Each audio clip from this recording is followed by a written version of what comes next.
Listo.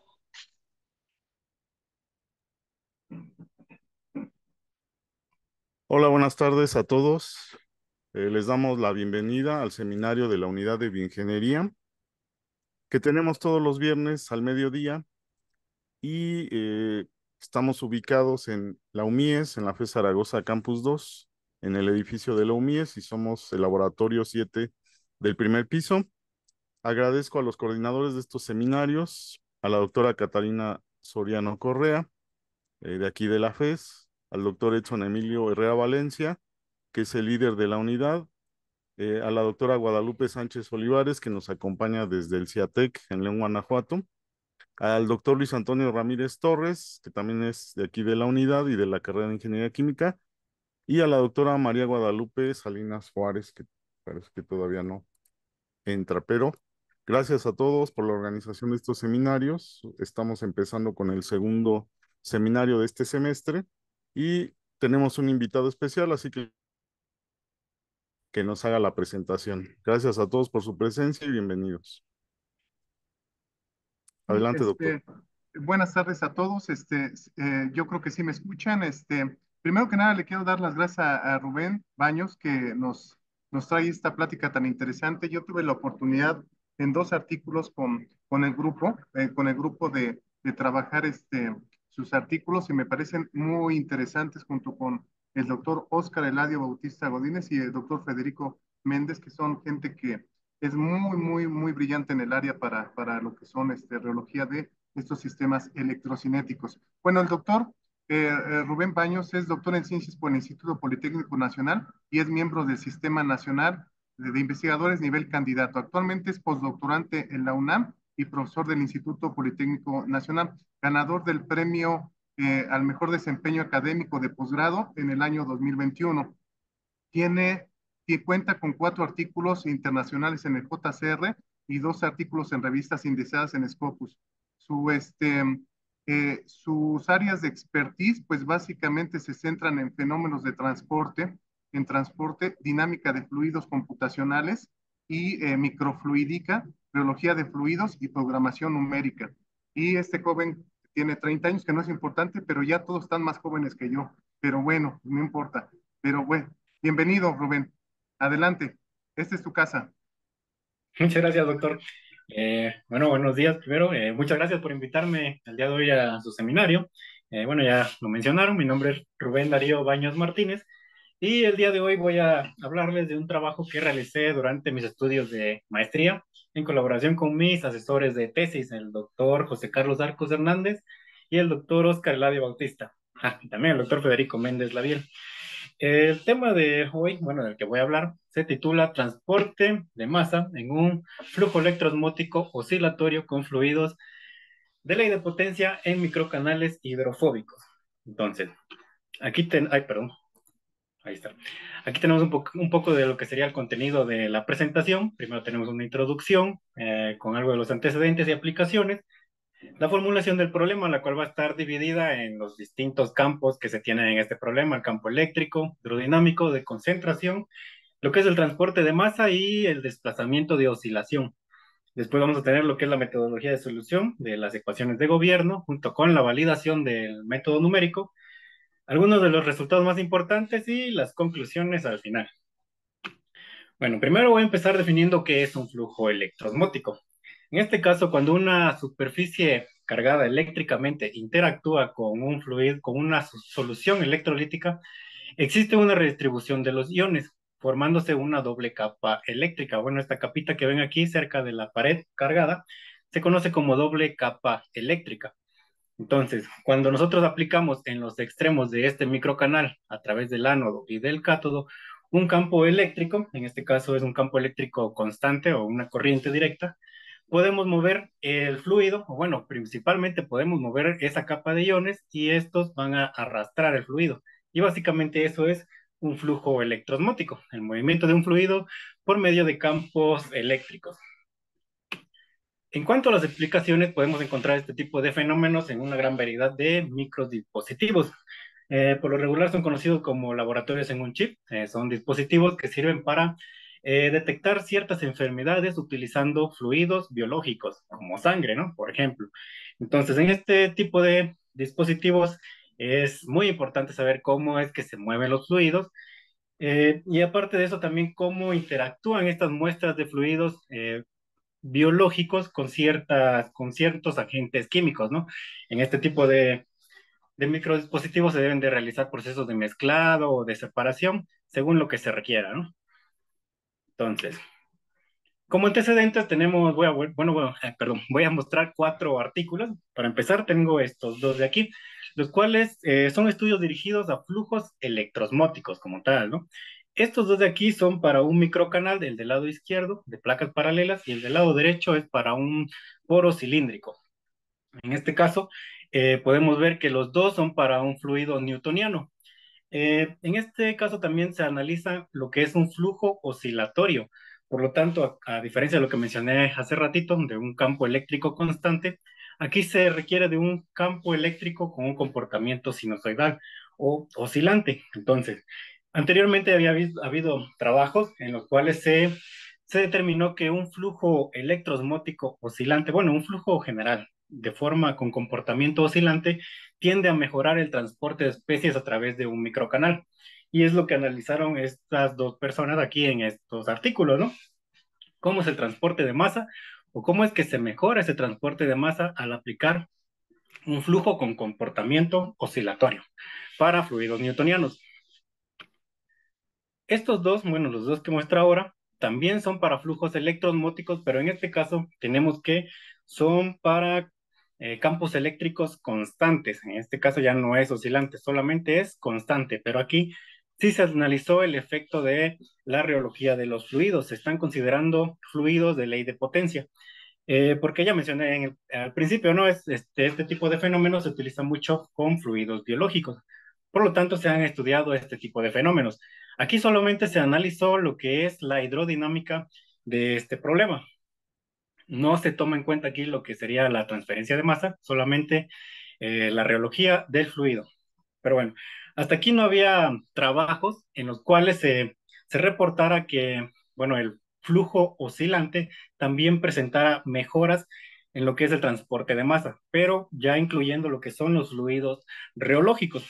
Por lo tanto, lo que se planteó para mi trabajo de tesis de maestría fue analizar justamente un flujo electrosmótico con comportamiento oscilatorio, pero ahora incluyendo lo que sería la reología de los fluidos, ¿no? Utilizando el modelo de ley de potencia. Por lo tanto, este sería nuestro esquema, ¿no? En el modelo físico.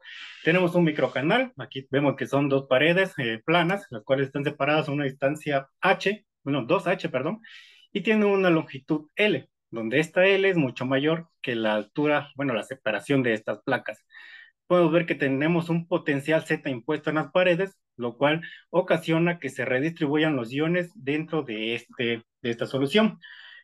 Por lo tanto, luego, después aplicamos un campo eléctrico externo, en este caso es un campo oscilatorio, aquí podemos ver la función sinusoidal, lo cual hará que este fluido se mueva de forma oscilante. Entonces, aquí podemos ver unos cuantos perfiles de velocidad, solo como de forma representativa, y también podemos observar la longitud de Debye, ¿no? Que representa el espesor de esta doble capa eléctrica, ¿no? De esta acumulación de iones que tenemos cerca de las paredes.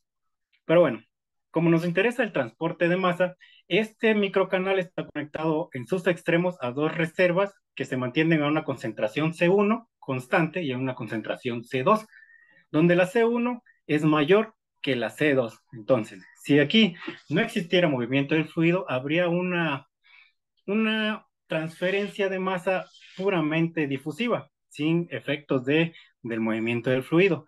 En cambio, cuando ahora aplicamos el flujo oscilatorio, habrá una mejora de esa transferencia de masa, a pesar de que ese flujo tiene un flujo neto de fluido. No existe un flujo de fluido porque simplemente va y regresa, pero ya se demostró que efectivamente ese movimiento mejora el transporte de especies en dirección del gradiente de concentración. Como objetivos, bueno, el objetivo general es desarrollar un modelo matemático que permita estudiar este fenómeno que acabo de mencionar. Entre los particulares tenemos primero describir la hidrodinámica, ¿no? ¿Cuáles son los parámetros que modifican o bueno, que nos ayudan a controlar el movimiento del fluido en el microcanal? Después determinar los principales parámetros que contribuyen a mejorar el transporte de especies a través de este microcanal. Y por último, ver las condiciones bajo las cuales nosotros podemos realizar procesos de mezclado, de separación de especies a través de este microcanal para que sean implementados en el diseño de estos microdispositivos. Ok, vamos a ver ahora lo que es la formulación de este problema. Bueno, el problema se atacó de forma numérica debido a la no linealidad de las ecuaciones de gobierno, pero en ciertos casos pudimos simplificar algo de lo que sería el cálculo numérico, ¿no? Por ejemplo, para encontrar lo que sería el campo eléctrico, utilizamos una solución pues ya previamente establecida, ya que esto pues ha sido ampliamente estudiado, entonces no habría necesidad de resolver numéricamente la ecuación de Poisson-Boltzmann, esta ecuación que se muestra aquí. Perdón, no puedo ver los números porque me sale. Ok, ya. La ecuación número uno, ok, de Poisson-Boltzmann, que nos ayuda a describir el potencial eléctrico en el microcanal ocasionado debido a la doble capa eléctrica. Vemos que tiene su condición de simetría, ya que nuestro sistema coordenado está localizado en el centro del microcanal y en la pared tenemos un potencial Z impuesto. Bueno, el potencial Z que ocasiona la redistribución de los iones en el microcanal. Podemos ver que esta solución es válida para cualquier valor, bueno, entre paréntesis, cualquier valor de este potencial Z en la pared, ya que por lo regular se suelen utilizar aproximaciones de esta ecuación, bueno, simplificaciones de esta ecuación, que se conoce como la aproximación de Davy-Huckel para potenciales bajos, pero en este caso la estamos considerando de forma general, ¿no? Para no estar restringidos en este aspecto. Esta solución es válida para cualquier, bueno, para potenciales bajos y altos. Entonces, con esta ecuación 3 nosotros podemos encontrar la densidad de cargas libres a través del microcanal, ¿sí? Esta ρe es la que nos interesa para poder determinar la fuerza de cuerpo que está moviendo nuestro fluido a través del microcanal. Aquí tenemos lo que es la hidrodinámica. En este caso, nosotros partimos de la ecuación de cantidad de movimiento y de continuidad. Bueno, principalmente son dos ecuaciones de cantidad de movimiento en ambas direcciones, pero debido a la relación de aspecto que tenemos en este microcanal, de que la longitud es mucho mayor que la altura, pudimos utilizar la teoría de la lubricación para simplificar estas ecuaciones. Por lo tanto, todo se redujo a un modelo unidimensional para este flujo, ¿no? Entonces aquí tenemos las dos ecuaciones donde este término en color azul es la fuerza de cuerpo, para lo que requeríamos la ρe, la densidad de cargas, que va multiplicado por esta X, que es el campo externo eléctrico, el cual tiene el comportamiento sinusoidal. Entonces tenemos condiciones de frontera. En el centro pues es la condición de simetría. En las paredes estamos también considerando lo que es el deslizamiento, ya que se ha demostrado también que esta condición de deslizamiento, que es originada por el uso de materiales hidrofóbicos, nos puede ayudar a mejorar el transporte de masa. Por lo tanto, también se está tomando en cuenta, donde esta lambda n es una longitud de Navier que nos ayuda a medir, bueno, es un parámetro empírico que nos ayudará a medir el grado de deslizamiento en la pared. Como condición inicial tenemos que el flujo parte del reposo, ya que este problema será resuelto desde el startup. Y aquí podemos ver que tenemos el componente del tensor de esfuerzo tau XY, el cual va a estar dado por el modelo de ley de potencia. Como ya les mencioné, es muy importante lo que son los fluidos no newtonianos. Aquí nosotros seleccionamos el modelo de ley de potencia, que pareciera un poco sencillo, pero bueno, tiene varias ventajas, ¿no? Con este modelo podemos representar distintos tipos de fluido. Cuando la n es igual con 1, recuperamos el fluido newtoniano y dependiendo del valor de la n podemos obtener fluidos pseudoplásticos o dilatantes, ¿no? Entonces, dependiendo de la rapidez de deformación, obtendremos una viscosidad variable. Ahora, en cuanto a la concentración, el campo de concentración, nosotros tenemos la ecuación de convección-difusión, la cual fue establecida de forma general inicialmente con sus condiciones de frontera. Tenemos una C1 impuesta del lado izquierdo y una C2 del lado derecho. En el centro tenemos una condición de simetría y en las paredes condiciones de impermeabilidad. Inicialmente también bueno, utilizamos una condición de una distribución lineal o una caída lineal en la concentración. Cabe mencionar que esta concentración o este soluto que se está analizando no interactúa con ningún campo eléctrico generado en el microcanal. Entonces, para simplificar también esta ecuación y evitar hacer tanto cálculo, utilizamos la aproximación de Chatwin, la cual consiste en esta superposición que tenemos aquí, para simplificar esta ecuación de convección-difusión y obtener el modelo de la ecuación número 11.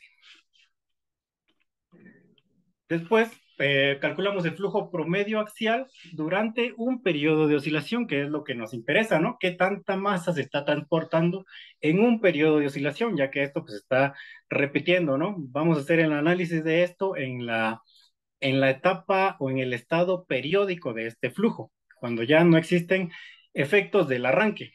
Entonces, vemos que esto está en función de la densidad de flujo de especies total en la dirección X, el cual consta de una densidad de flujo convectiva, aquí vemos que está afectada por la velocidad, y una difusiva, que está afectada por el coeficiente de difusión.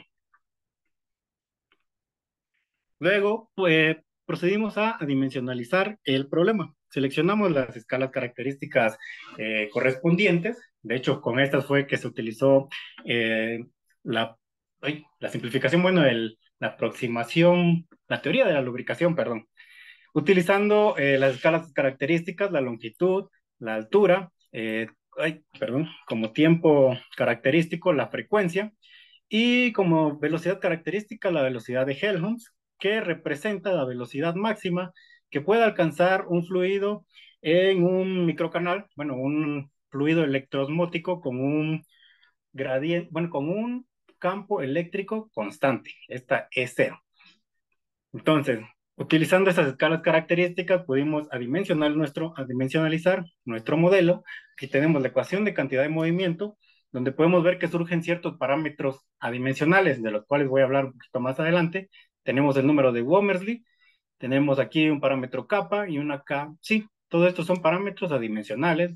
Nuestra ecuación prácticamente queda igual. Aquí también tenemos un parámetro delta, otro parámetro adimensional. Y para la ecuación de convección-difusión también la tenemos de forma dimensional, y aquí apareció el número de Schmidt y el número de Piclet difusivo. Tenemos las condiciones de frontera también que quedaron igual, y el transporte de masa también en función del número de Piclet difusivo. Pero bueno, ¿qué representan estos números adimensionales? Para empezar, tenemos el número de Womersley, que es una relación entre la escala de tiempo difusiva y la escala de tiempo de la oscilación. Entonces, con este podríamos controlar qué tan rápido oscila el campo externo que se está aplicando, el campo eléctrico externo. Esta capa es un parámetro electrocinético, es el inverso de la longitud de Debye, de forma dimensional. Esta CAPSI nos va a representar la magnitud, por así llamarle, del potencial Z impuesto en la pared. Esta delta es una longitud de deslizamiento adimensional que nos va a permitir medir el grado de hidrofobicidad de nuestro microcanal, el número de Schmidt que nos relaciona el transporte, bueno, la difusividad de masa con la difusión de momento. Y por último, el número de Piclet, ¿no? Que nos va a relacionar la rapidez de transporte difusiva con la convectiva. Con este podemos controlar si nuestro fenómeno está dominado por la convección o por la difusión. Ahora introducimos lo que es el desplazamiento de oscilación. Cuando se trata de flujos oscilatorios es conveniente introducir este término para tener una representación, pues digamos que un poquito más ideal para lo que sería el transporte de masa. Entonces, este desplazamiento de oscilación es la distancia axial promedio que se desplazan las partículas de fluido durante medio periodo de oscilación. O sea, si yo me pusiera aquí en una partícula de fluido y veo cómo se está moviendo durante un periodo de oscilación, voy a ver que no todas recorren la misma distancia, debido a que la fuerza electrosmótica se encuentra meramente cerca de la pared. Entonces aquí, por ejemplo, podemos ver que se desplazan más las partículas cerca de la pared, mientras que en el centro del microcanal prácticamente se mantienen pues, en el cero, ¿no? Ni se enteran del movimiento. Por lo tanto, se establece un desplazamiento promedio a través de todo el canal, y podemos observar que dependiendo de las características del flujo, estos son perfiles de velocidad, perdón, dependiendo de las características del flujo, los perfiles van a cambiar y por lo tanto va a cambiar esa distancia que se desplazan todas las partículas. Entonces, esa distancia la podemos calcular con la ecuación número 20 y una vez establecida esta distancia podemos obtener una nueva velocidad característica que sería la velocidad de Helmholtz, la UHS, para que de aquí podamos establecer un número de Peclet angular. El número de Peclet ya estaba definido de esta forma, como está aquí, y ahora introduciendo esta nueva velocidad que está en función de este desplazamiento de oscilación, podemos encontrar esta ecuación 22. Entonces, lo que queremos aquí es fijar un desplazamiento de oscilación, digamos que por ejemplo de orden unidad, ¿no? O igual a 1. Fijar este parámetro y ahora recalcular los demás valores, la velocidad de Helmholtz y el número de Peclet, de tal forma de que se pueda mantener constante esa delta Z, ¿sí?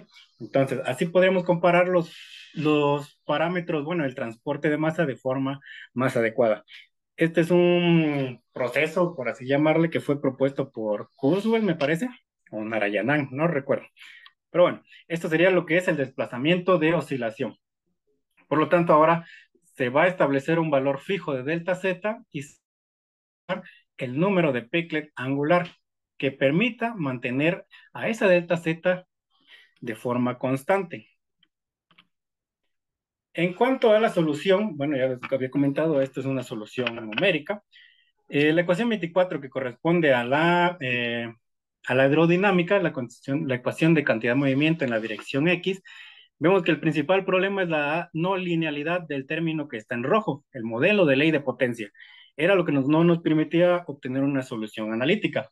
Así que pudimos resolver esto de forma numérica con un método de aproximación, utilizando, bueno, seleccionando este término rojo como un valor constante, no constante, sino un valor que se propone inicialmente para después recalcularlo con diferencias finitas y poder irlo aproximando en cada iteración. Entonces, es un proceso iterativo en el cual se tiene que ir recalculando la viscosidad aparente hasta que se alcance un criterio de convergencia. Entonces, una vez que se tiene esta ecuación 25, que ya es un poquito más fácil de tratar numéricamente, podemos utilizar un esquema de diferencias finitas centradas de forma tradicional, por así llamarlo, ¿no? Y reducir nuestra ecuación a un sistema de ecuaciones algebraicas, el cual se puede resolver con cualquier algoritmo que permita resolver matrices, ¿no? En este caso es un sistema tridiagonal, por lo que se usó el algoritmo de Thomas. En el caso de la concentración se utilizó una solución explícita y para el caso de las integrales, por ejemplo, del flujo promedio, se utilizó el método del trapecio. Todo esto fue programado en Fortran y, bueno, no quiero entrar mucho en detalle en esta parte. Ahora tenemos aquí lo que sería la validación de este método numérico.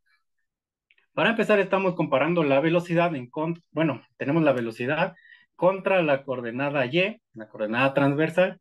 En este caso, comparamos nuestros resultados con los resultados obtenidos por Shar, uno de los artículos que mencioné al principio, en el cual analizaban un fluido oscilatorio electrosmótico, pero con fluidos newtonianos. Entonces, en nuestro caso, tenemos que seleccionar este índice de ley de potencia n igual con 1 para recuperar el fluido newtoniano.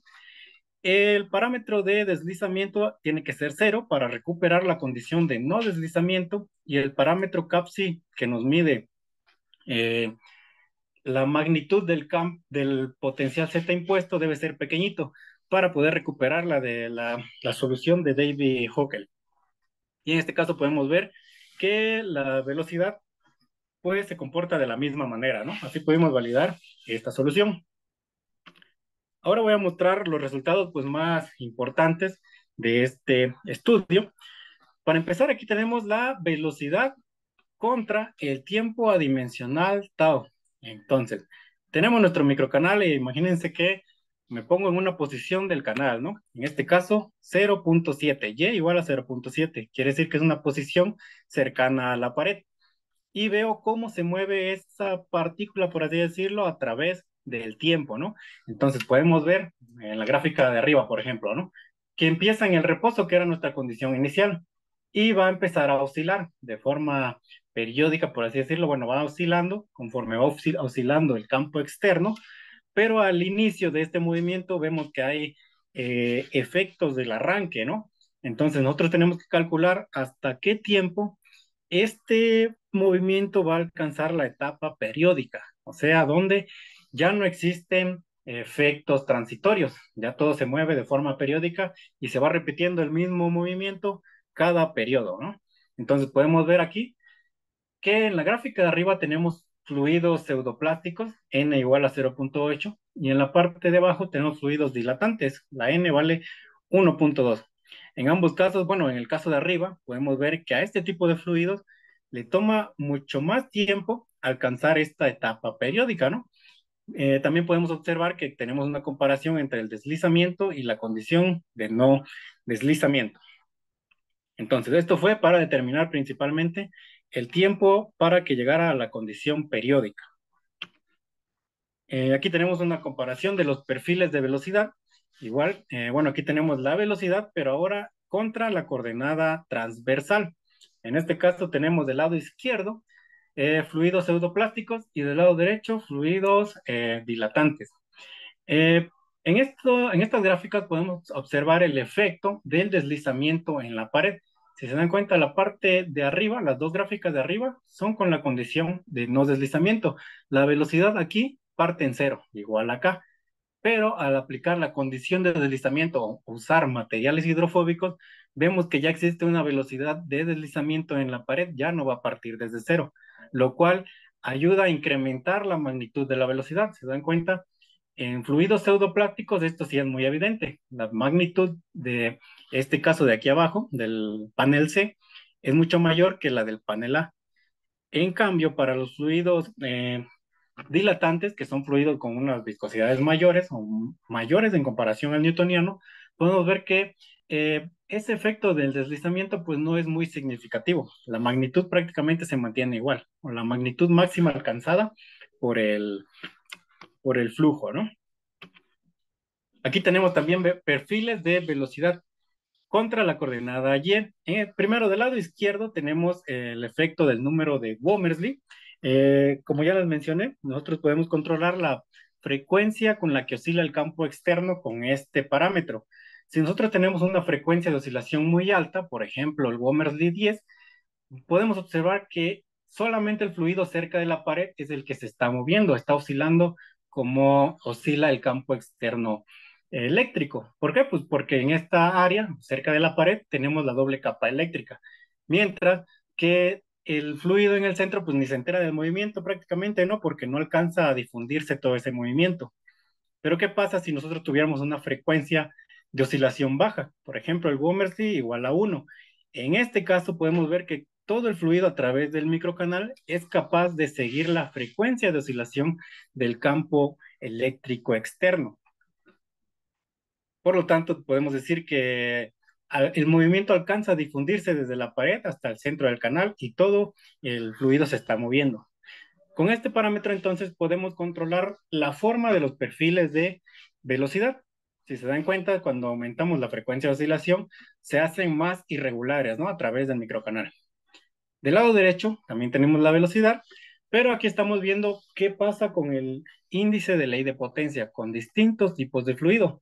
Y como era de esperarse, pues para fluidos pseudoplásticos, por ejemplo, el 0.6, la n, tenemos velocidades o bueno, magnitudes mucho más grandes de la velocidad, porque este tipo de fluido tiende a reducir su viscosidad conforme aumenta la rapidez de deformación. Por lo tanto, son más propensos, digámoslo así, a seguir la inercia del movimiento del fluido, ¿no?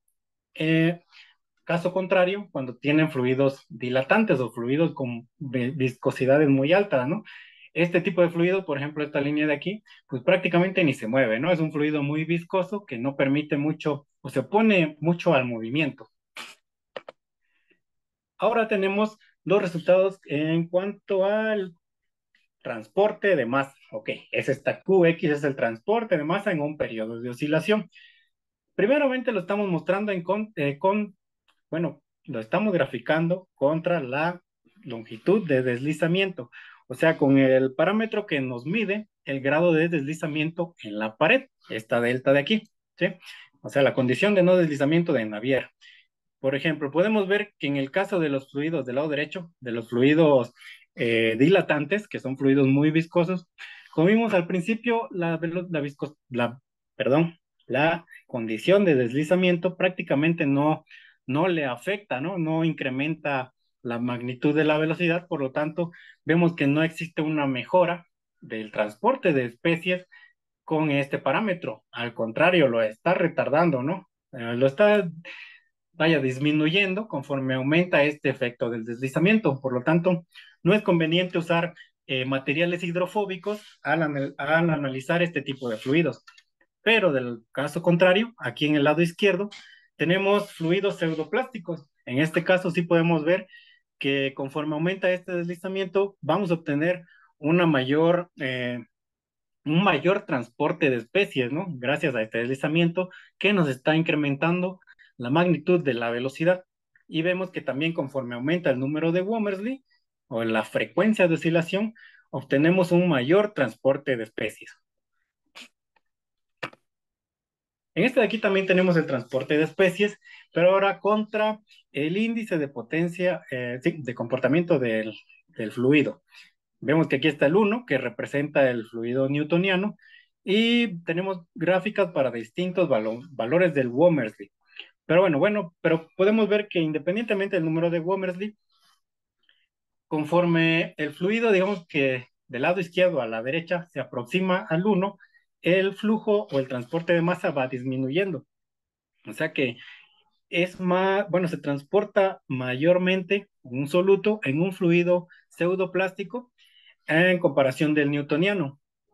También del otro lado, por ejemplo, cuando tenemos fluidos eh, dilatantes, podemos observar que prácticamente no existe una mejora, ¿no? Como ya mencioné anteriormente, son fluidos que tienen viscosidades muy altas en comparación del fluido newtoniano. Pero incluso también para frecuencias muy altas del Womersley, no se distingue muy bien. Aquí en esta grafiquita se logra tener una pequeña mejora en el transporte de masa para ciertas frecuencias o frecuencias muy elevadas. Eh, por último, en cuanto a los resultados, tenemos un fenómeno que es muy interesante cuando se trata de fluidos oscilatorios.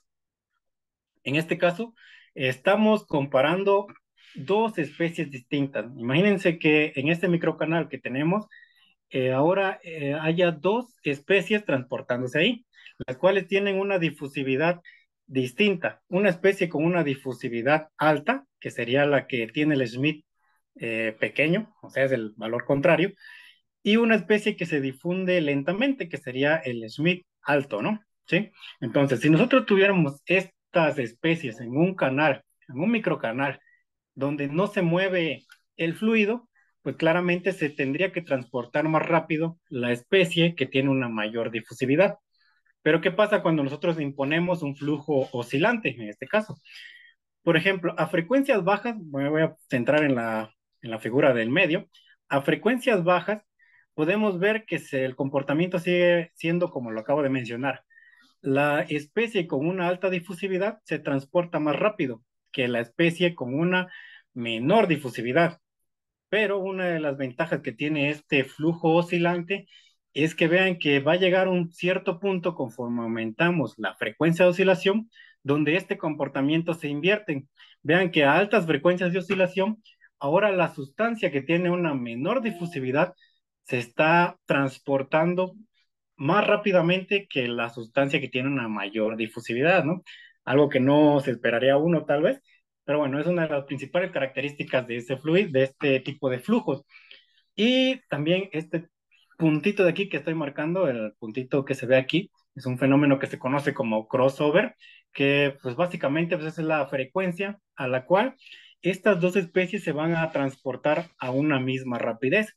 Por lo tanto, con este tipo de diagramas nosotros podemos determinar las características bajo las cuales podríamos realizar procesos de mezclado, por ejemplo, ¿no? Justamente donde están estos puntitos, podríamos llevar a cabo procesos de mezclado O en caso contrario, si quisiéramos separar distintas especies, podríamos ya sea utilizar frecuencias muy altas o frecuencias bajas, ¿no? Para poder realizar bueno, estos procesos de acuerdo a las necesidades que tengamos. Ok, por último tenemos aquí las conclusiones, entre las principales. Tenemos que el número de Womersley, que nos controla la frecuencia de oscilación del campo eléctrico externo, es el parámetro, digamos, que es más relevante en este estudio, porque nos permite controlar directamente el transporte de masa de un soluto, ¿sí? Y con este parámetro nosotros podemos ver dónde se ubica, o bueno, dónde tenemos una mayor o una mejora del transporte de masa. También pudimos observar que para los fluidos pseudoplásticos, en este caso los de n menor que 1, eh, pudimos observar que con el efecto del deslizamiento se puede mejorar el transporte de masa. Caso contrario, con los fluidos dilatantes vimos que este deslizamiento pues, nos perjudica, ¿no? Nos está reduciendo el transporte de masa a través del microcanal. El número 3 también tenemos que los fluidos newtonianos y no newtonianos, bueno, en este tipo de fluidos, es posible también transportar solutos que tienen baja difusividad con mayor rapidez en comparación de uno que tiene una alta difusividad, controlando pues la frecuencia de oscilación, ¿no? Que fue lo último que mencioné en los resultados, y así podemos obtener procesos de mezclado o de separación dependiendo de lo que, bueno, de lo que requeremos, ¿no? Aquí tengo algunas de las principales referencias que fueron utilizadas en este trabajo y pues sería todo de mi parte. Eh, no sé si tengan alguna pregunta, alguna duda. Creo que me fui un poquito rápido, pero bueno, si tienen preguntas, con mucho Sí, gusto de responderlas. Y gracias, Rubén. Te agradecemos por la presentación. Efectivamente, tenemos tiempo para preguntas. Pueden a mí me indicarnos gustaría levantando empezar la si mano. quieres. Sí, Ok. pueden indicarnos las Ujú. preguntas levantando la mano y o mediante el chat, si quieren escribirnos ahí en el chat. Les recordamos que tenemos una página de YouTube donde se suben todos los seminarios. Por esa razón se está grabando este y lo pueden revisar este y seminarios anteriores en la página que les pusimos en el chat. Adelante, doctor Edson. Sí, perdón por interrumpir. Lo que pasa es que no veo aquí cómo levantar la mano, por eso tuve que hablar. Perdón, doctor. Sí, mira, Rubén, muchísimas gracias por la presentación. A mí me gustó mucho porque te digo que apenas nos estamos metiendo en este tipo de sistemas. De hecho, a raíz de que yo vi los trabajos de tu asesor, el doctor Oscar, me gustó mucho, pero se me hace un tema difícil, complicado. Hay varias preguntas que podría hacerte porque yo me especialicé en flujos pulsátiles en la UNAM. Entonces, pues tengo varias preguntas y te las comento rápidamente que aquí es. Cuando tú metes, por ejemplo, imagínate un fluido sencillo, un fluido que se estructura no tan simple que no es simple ley de potencia. Eso, vamos a suponer que tienes un fluido que se estructura y que presenta adelgazamiento, engrosamiento, tixotropía, reopexia, es decir, que son fluidos que tienen estructura y que son modelados con ecuaciones un poco más complicadas porque son basados en la ecuación de Loca-Volterra o de balances poblacionales. Yo cuando sacamos los dos artículos con el doctor Fausto, vimos que la única condición para que tú tengas mejora de flujo, es que el fluido sea adelgazante al corte. De hecho, si no tiene adelgazamiento el fluido y tú le metes un gradiente de presión periódico pulsátil, tú no puedes tener ese aumento en el flujo volumétrico. O sea, es un hecho, pero Sí, sí. la energía que tú obtienes ahí, o sea, la energía que tú aplicas para meter el gradiente de presión pulsátil es mayor, o sea, es decir, que a veces que económicamente no te conviene muchas veces meter el flujo oscilatorio. La pregunta es, tú tienes la competencia entre un campo eléctrico oscilatorio, tienes la competencia de masa y tienes la competencia entre el momentum y la masa.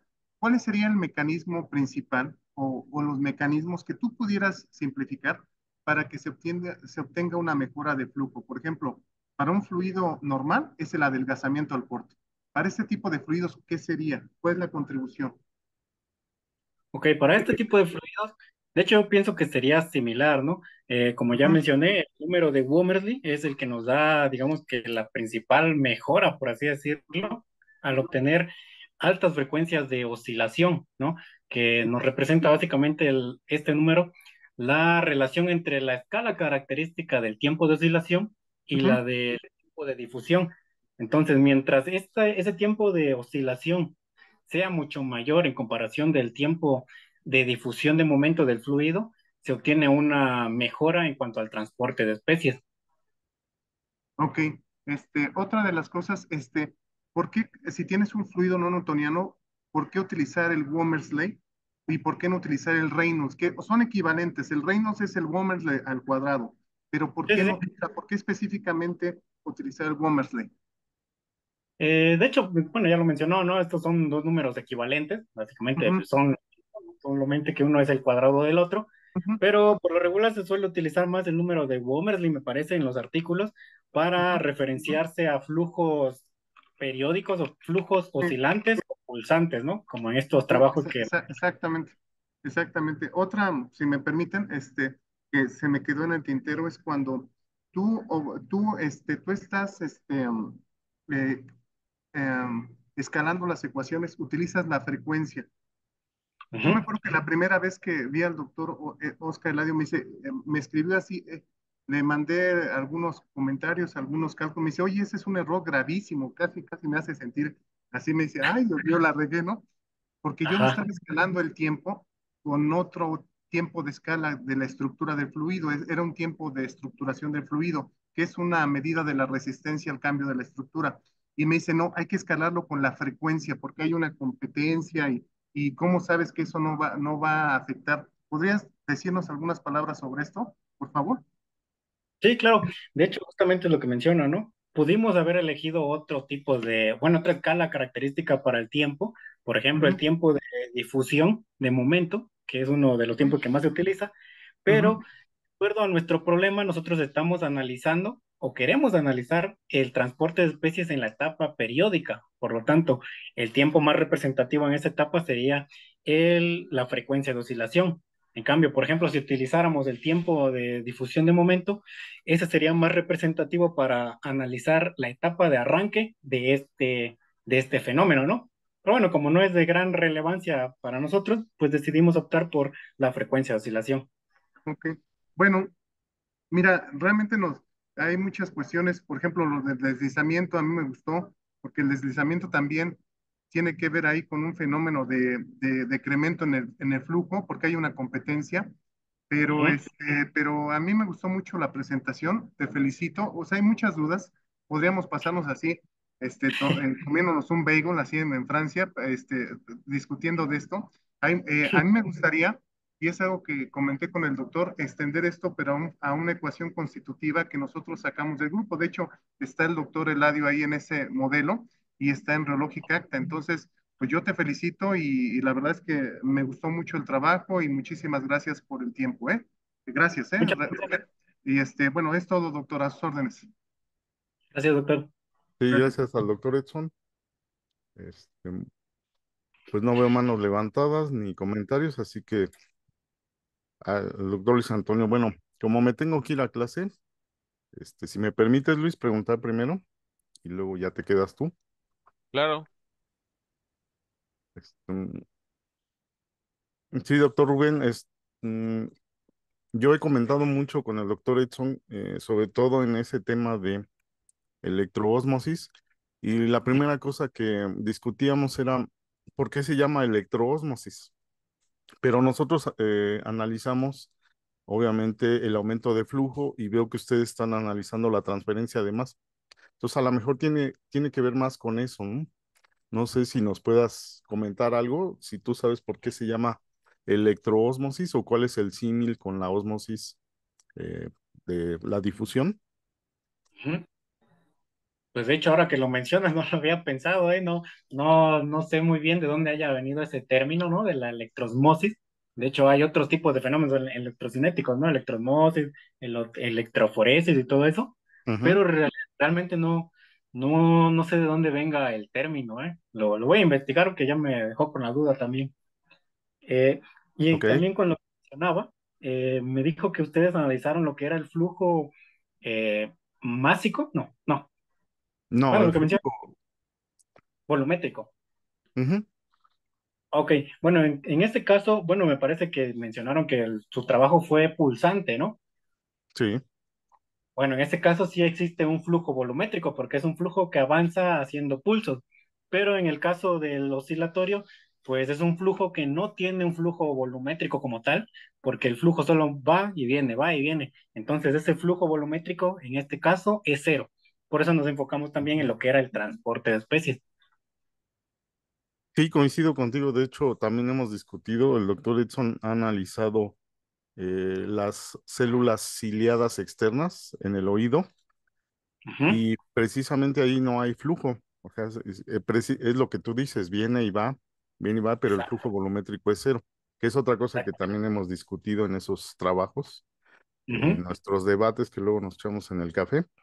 ujú. eh, eh, y pues también tenemos esa discusión, ¿no?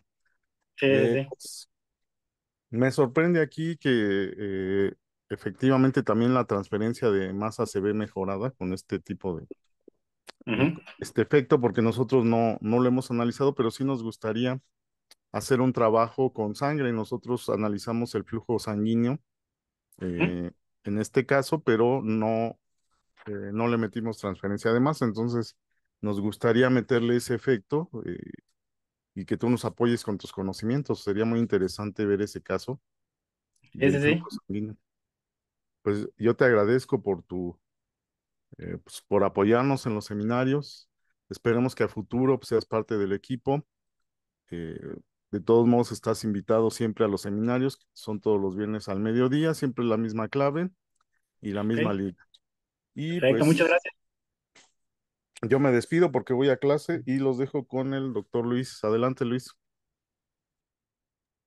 Sí, doctor Fausto, gracias. Doctor Rubén, muchas gracias por su disposición y por su presentación. Les recordamos al público que pueden externar sus preguntas, comentarios a través del micrófono o por medio del chat.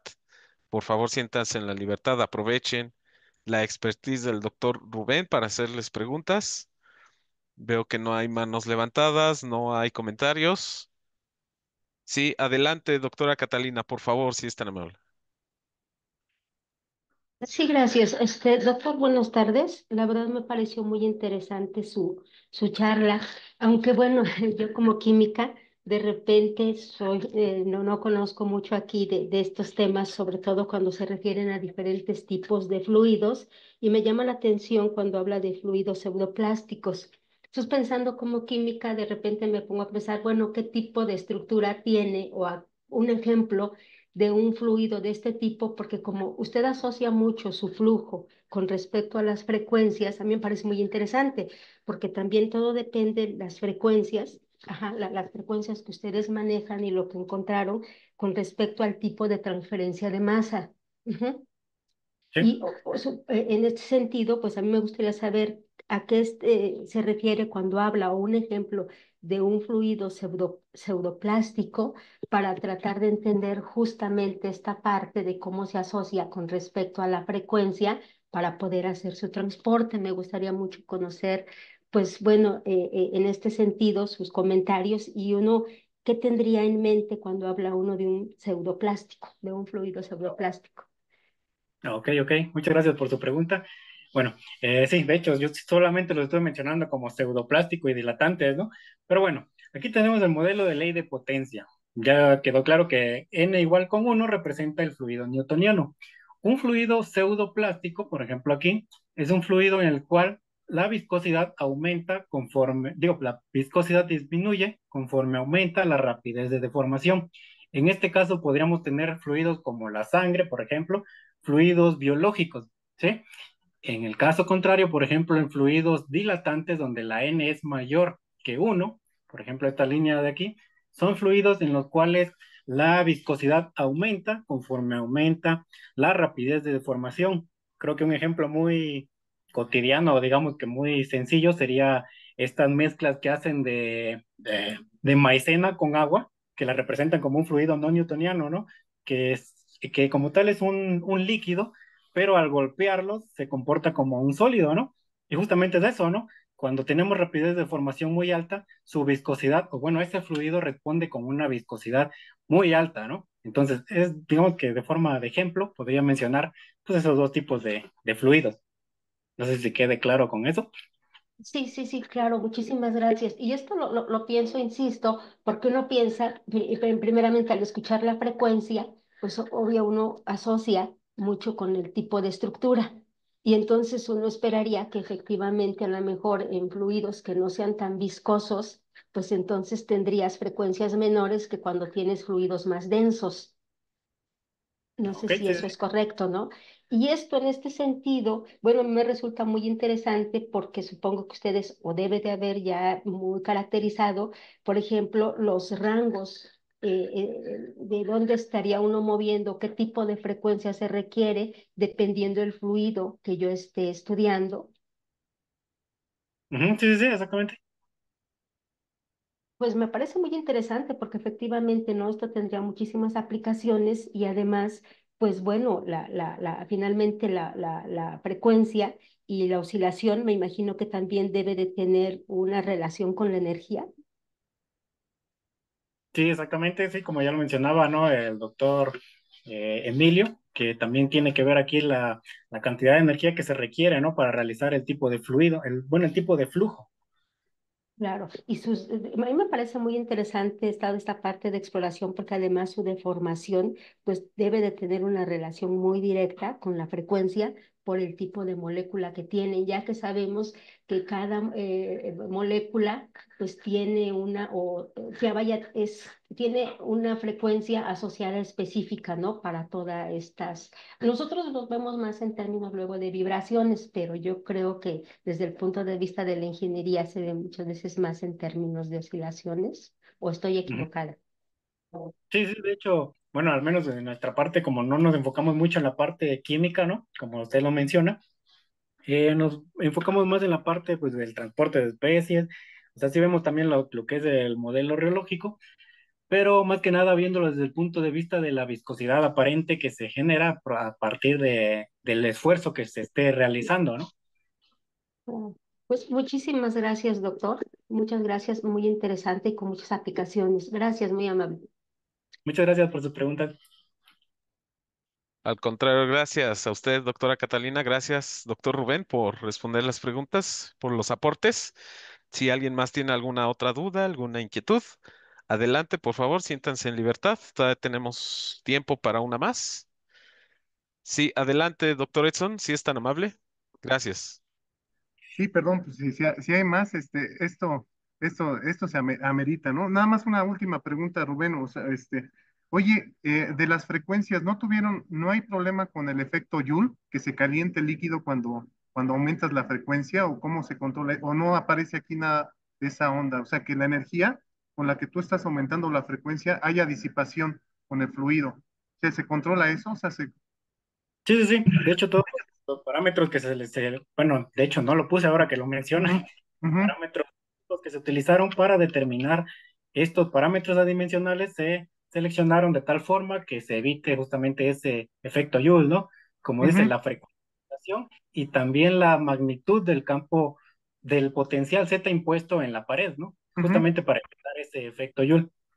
Ok, perfecto. Y la última del deslizamiento. ¿Cuál es el mayor efecto que tiene el deslizamiento? ¿El deslizamiento inhibe la transferencia de masa? ¿Inhibe el aumento? ¿Qué tiene el deslizamiento? ¿Cuál es el papel? Digamos en pocas palabras. No, de hecho, el caso contrario, ¿no? El Así. deslizamiento, bueno, solo para fluidos pseudoplásticos incrementa la transferencia de masa, ¿no? Como ya Ok. lo había mencionado, Ujú, usted también, ¿no? En el flujo ujú, pulsante ujú, demostraron que para ese tipo de fluidos pseudoplásticos se aumenta sí, el flujo métrico, ¿no? sí, Igual en esta parte, ujú, con el transporte de masa se ve incrementado. ok. Bueno, por mi parte sería todo. O sea, te digo que hay bastantes cosas que trabajar, ¿no? Pero fue muy interesante todo esto y también por ahí saludo a la profesora Linda Verónica, a todos los que están aquí en en este chat, que es ya a tiempo completo de la carrera de Ingeniería Química. Entonces, muchas gracias, Rubén, y estamos en contacto con esto, y yo te agradezco personalmente tu tiempo, y le cedo la palabra al doctor Luis Antonio, que es parte del equipo de bioingeniería. Adelante, doctor, a sus órdenes. Gracias, doctor Edson, por su pregunta y al doctor Rubén por su disposición. Veo aquí el chat. Dice Linda Verónica Campos, muchas gracias. Un saludo. Si hay alguna otra pregunta, todavía tenemos tiempo para una sola. Bueno, como no veo manos levantadas ni hay comentarios extras, aprovecho, doctor Rubén, para hacerle una pequeña pregunta. Primero, felicitarlo y darle las gracias por su disposición y tiempo para exponer en estos seminarios. Mi pregunta sería, la condición de hidrofobicidad para las paredes, ¿es solamente para explicar la condición de frontera para la velocidad? Mm, ¿Podría repetir la pregunta? No la entendí muy bien, me parece. Claro. Nos había comentado que hay hidrofobicidad en las paredes, ¿verdad? Si no mal Ah, recuerdo. sí, sí, Eh, sí. ¿Eso es para indicar que la condición de frontera para la velocidad es diferente de cero o es simplemente una característica del sistema? No, no, exactamente es para... Ay, perdón, no puedo mover la diapositiva. Ay, permítame. Ah, ya. Sí, justamente esta condición de deslizamiento está relacionada con la hidrofobicidad Ah, de nuestro material del microcanal, este de aquí. de acuerdo. Sí, es para Mm. indicar que el material es hidrofóbico. Perfecto. Entonces, digamos que este sistema está diseñado para disoluciones acuosas, ¿verdad? ¿Tengo entendido? Sí, sí, sí. De acuerdo. ¿Y cómo podría explicar el hecho de considerar un fluido de ley de la potencia si es mayoritariamente líquido, Ajá. acuoso? ¿Podría repetir la pregunta? Perdón, que no la escucho muy bien. A ver, ok, va de nuevo. Le decía que si está considerando hidrofobicidad en la pared, bueno, es hidrofóbica porque, bueno, el líquido que lo contiene es agua, ¿verdad? Para Ajá, sí. considerar un fluido de ley de la potencia, ¿cómo se podría justificar el hecho de que hay agua dentro del canal, pero es mayoritariamente acuosa cuando se sabe que es newtoniano? Ah, ok, ok. Se refiere al fluido que se encuentra en el microcanal. Exacto, exactamente. ¿Por qué considerarlo de ley de potencia? ¿O cómo? Ajá, Bueno, de hecho fue, bueno, lo mencioné, me parece, por el tipo de fluidos que se hace, bueno, a los que se hace referencia a este tipo de procesos, ¿no? Que suelen ser fluidos biológicos, como la ok. sangre o saliva, por ejemplo, ¿no? Que en los cuales también se ha demostrado que esa ecuación, bueno, esa condición de deslizamiento de Navier también es válida. No sé si eso responde a la pregunta, no estoy Sí, por entendiendo bien. supuesto. Sí, claro, porque, bueno, si es un fluido biológico, tiene que ser mayoritariamente agua, ¿no? Para que se Exacto, exacto. cumpla precisamente la condición de deslizamiento con la hidrofobicidad, ¿verdad? No puede Ah, sí, ser cualquier otro fluido. exactamente, sí. Ok, eso es muy interesante. Sí, porque, por ejemplo, yo estudio el mezclado de tanques de agitación Ujú. igual por diferencias finitas y tal, y no he considerado la condición de deslizamiento, y eso probablemente, viendo el estudio que usted acaba de hacer, muy interesante, yo Ujú. pienso que también podría mejorar ahí cuestiones de mezclado, ¿no? Viendo cómo está manejando las ecuaciones y tal. Entonces, Ah, bueno, pues creo que sería algo muy interesante, ¿no? Dado caso que tuviéramos el privilegio de colaborar, pues bueno, estamos a su disposición, doctor Rubén. Creo que muchísimas gracias. podemos compartir muchos conocimientos, ¿no? Muchas gracias. Igualmente estamos a su disposición. Gracias, doctor Rubén. Pues bueno, ya estamos en tiempo para terminar el seminario, un poquito tarde, pero bueno, agradecemos a todos los asistentes a este seminario. Recuerden que todos los seminarios, incluyendo este, están siendo grabados y están en la página de YouTube del canal de Laboratorio de Fenómenos de Transporte y Reología. Si ustedes van a YouTube, pueden encontrar los seminarios anteriores y, por supuesto, este también. Sin nada más que agregar, pues agradecemos nuevamente a los coordinadores, al doctor Rubén, y nos estamos viendo el próximo viernes. Que todos tengan un excelente fin de semana y nos vemos el próximo viernes. Hasta luego, que tengan buen día. Hasta luego. Gracias, Rubén. Te, Adiós te a mereces todos. un desayuno, un petit Hasta déjeuner luego. allá en Francia. Hasta luego, Nos, gracias, buen nos día. vemos. Chao. Bye. Gracias a todos.